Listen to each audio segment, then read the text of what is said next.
171 flight జరిపించడం important. 3, ఇంత పెద్ద అహ్మదాబాద్ రోజుకి 130 ఫ్లైట్లు టేకాఫ్ చేస్తున్నప్పుడు రన్వే 12,000 అడుగులు కూడా లేకపోవడం ఏంటి? 100 ఎయిర్పోర్ట్లు 13,000, 14,000, 15,000, 16,000 అడుగులు ఉంటాయి కదా. చైనా, రష్యాలో కూడా 16,000 అడుగుల రన్వే ఉన్నప్పుడు మోదీ గారు నా అహ్మదాబాద్ అనే చెప్పినప్పుడు అనేక మంది రన్వేని పెంచమని 2 సంవత్సరాల నుంచి అడిగినప్పుడు అదానీని ప్రెషర్ చేసి ఎందుకు రన్వే పెంచలేదు? 1. 2, అక్కడ స్టాఫ్ ఏం జరిగింది ఎందుకు తెలుసుకోలేదు? మీడే అని డేంజర్లో ఉన్నామని కాల్ చేసినప్పుడు రెస్పాన్స్ ఎందుకు చేయలేదు? 4, ఒక ప్రైవేటు బిలియనీర్ అదానీకి 7 ఎయిర్పోర్ట్లు అంటగట్టడం ఏంటి? 5, ఆ ఎయిర్పోర్ట్ ప్రక్కనే ఇన్ని బిల్డింగ్లు ఎవరైనా ఉంటాయా? ఆ బిల్డింగ్ల మీద ఏరోప్లేన్ వెంటనే పక్కన ఉండబట్టే కదా 20 మందో తెలియదు, 200 మందో తెలియదు. డాక్టర్లు చనిపోయారు, న్యూస్లు రకరకాలుగా వస్తున్నాయి. ఈరోజు నేను అహ్మదాబాద్ వెళ్ళాలి, లాస్ట్ మినిట్ క్యాన్సిల్ చేసుకున్నాను. ఇవన్నీ ఇన్వెస్టిగేషన్ చేయాలి. తక్షణమే ఏవియేషన్ మినిస్టర్ రామ్మోహన్ నాయుడు రాజీనామా చేయాలి. లాల్ బహదూర్ శాస్త్రి ప్రధానమంత్రిగా ఉన్నప్పుడు 1950లో ఒక రైలు మిస్యాప్ గురించి వెంటనే ఆయన రాజీనామా చేశారు. కొన్ని వందల మంది మంత్రులు మాదే రెస్పాన్సిబుల్ అని రాజీనామా చేయడం 78 సంవత్సరాలుగా మనం చూస్తున్నాం.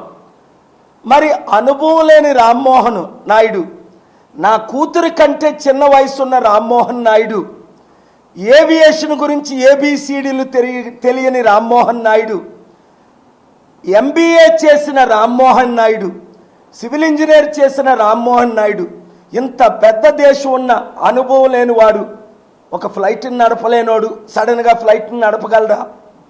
అనుభవం లేని రామ్మోహన్ నాయుడు తక్షణమే రాజీనామా చేస్తే ప్రజలు ఆయన్ని ఎప్రిషియేట్ చేస్తారు. అలాగే ప్రధానమంత్రి గారు కూడా ఎలాగా బీజేపీ RSS రూల్స్ ప్రకారం 75 సంవత్సరాల తర్వాత ప్రధానమంత్రిగా ఉండకూడదు కనుక సెప్టెంబర్ 17లోనే ఆయన 75 సంవత్సరాలు నిండుతాయి కనుక ఇప్పుడే అనౌన్స్ చేసి యంగ్ అమిత్ షాకో ఆయనకు నచ్చిన వారికో ప్రధానమంత్రి పదవిని అప్పగించడం చాలా మంచిది. ఎందుకంటే ఇది కాంప్లికేటెడ్ సిచ్యువేషన్, మన దేశం ఇమేజ్ పోతుంది. ఇది సరి అయిన ఇన్వెస్టిగేషన్ జరగకపోతే 53 British citizens, 7 Portuguese citizens, 1 Canadian citizen, 169 Indian citizens, international people ఉన్నారు. ఎంత చెడ్డ పేరు వస్తుంది మన ఏవియేషన్కి, మన దేశానికి. కనుక తక్షణమే ప్రాపర్ ఇన్వెస్టిగేషన్ చేయించి తక్షణమే వీరిద్దరూ రాజీనామా చేస్తే మన దేశ ఇమేజ్ కనీసం కొంత కాపాడడం జరుగుతుంది. Thank you very much.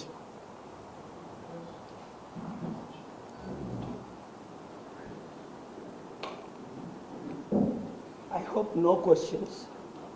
Actually, Rammohan Naidu రాజీనామా చేయాలని అంటున్నారు కదా, అతనికి ఇన్ఎక్స్పీరియన్స్ అని అంటున్నారు. అంటే కూటమి ప్రభుత్వాన్ని కూడా ప్రశ్నిస్తున్నారు, ఓన్లీ రామ్మోహన్ నాయుడు మాత్రమే అంటున్నారు. ఇప్పుడు హోమ్ మినిస్టర్ అమిత్ షా గుజరాత్లో హోమ్ మినిస్టర్గా చేసి దేశానికి హోమ్ మినిస్టర్ అయ్యాడు. ప్రధానమంత్రి మోదీ గారు 3 సార్లు గుజరాత్లో ముఖ్యమంత్రిగా చేసి ప్రధానమంత్రి అయ్యారు. మంచి ప్రశ్న.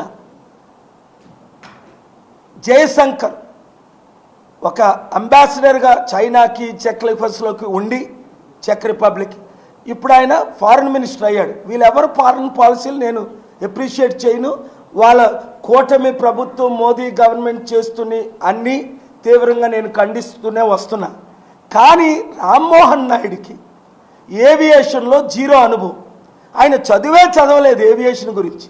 ఆయన చదువు ఢిల్లీలో చూడండి, అమెరికాలో చూడండి.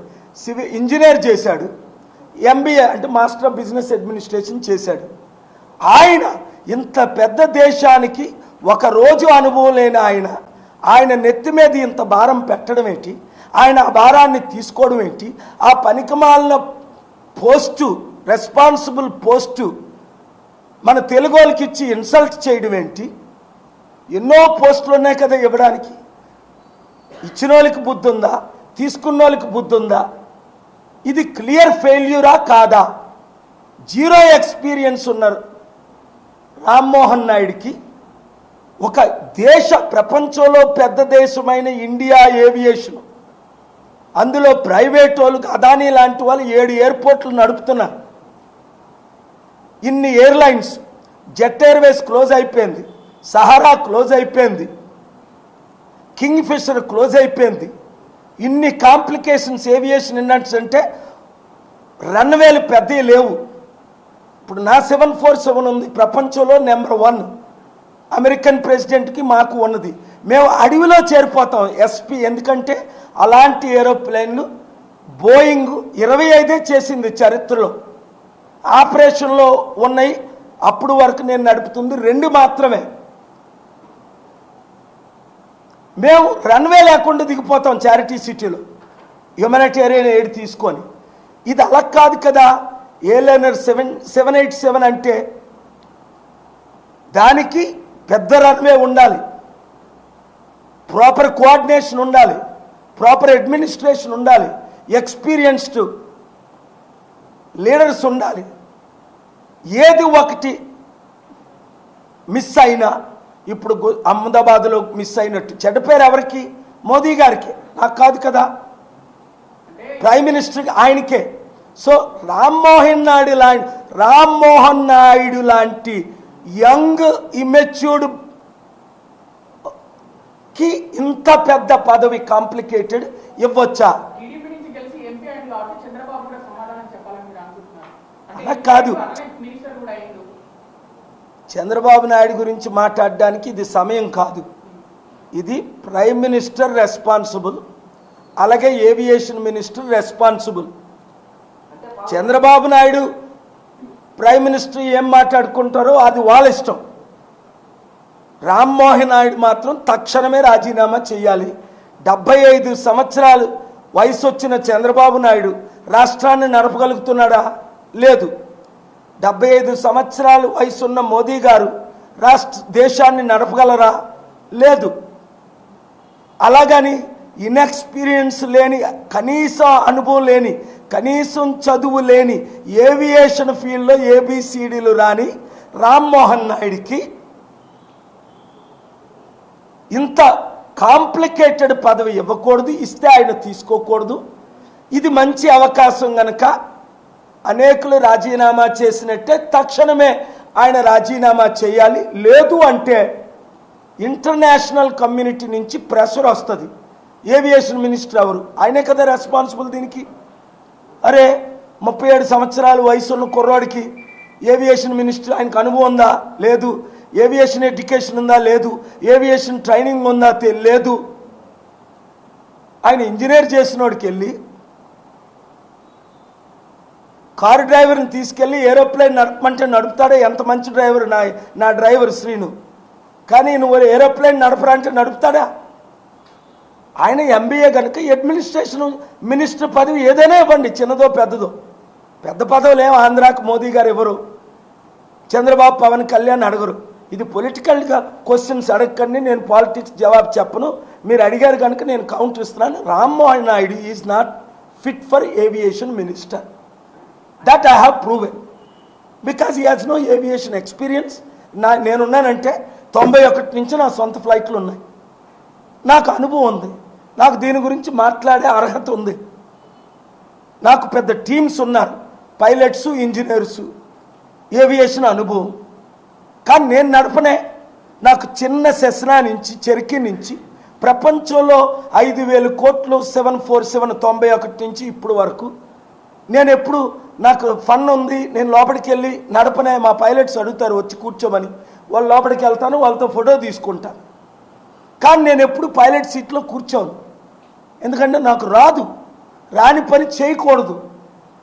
242 జీవితాలు నాశనం చేయకూడదు. కిందన ఎంతమంది చనిపోయారో తెలీదు. సో కనుక నేను ఎప్పుడు మాట్లాడినా పార్లమెంటరీ లాంగ్వేజ్ వాడి ఫ్యాక్ట్స్తోనే మాట్లాడతాను. ఇన్వెస్టిగేషన్ చేయాలి, తక్షణమే వీళ్ళు రాజీనామా చేయాలని డిమాండ్ చేస్తారు. విద్యార్హత ప్రకారమే ఎమ్మెల్యేలు ఎంపీలకు మంత్రి పదవులు ఉండాలంటారు మీరు, అంతేనా ఫైనల్? ఏవియేషన్ అన్నది ఇప్పుడు బ్యాంకింగ్ ఎక్స్పీరియన్స్ లేకుండా ఫైనాన్స్ మినిస్టర్ ఉండొచ్చా? పైలట్ ఎక్స్పీరియన్స్ లేకుంటే ఏవియేషన్ ఎక్స్పీరియన్స్ లేకుంటే ఏవియేషన్ ఎవరు నడుపుతారు?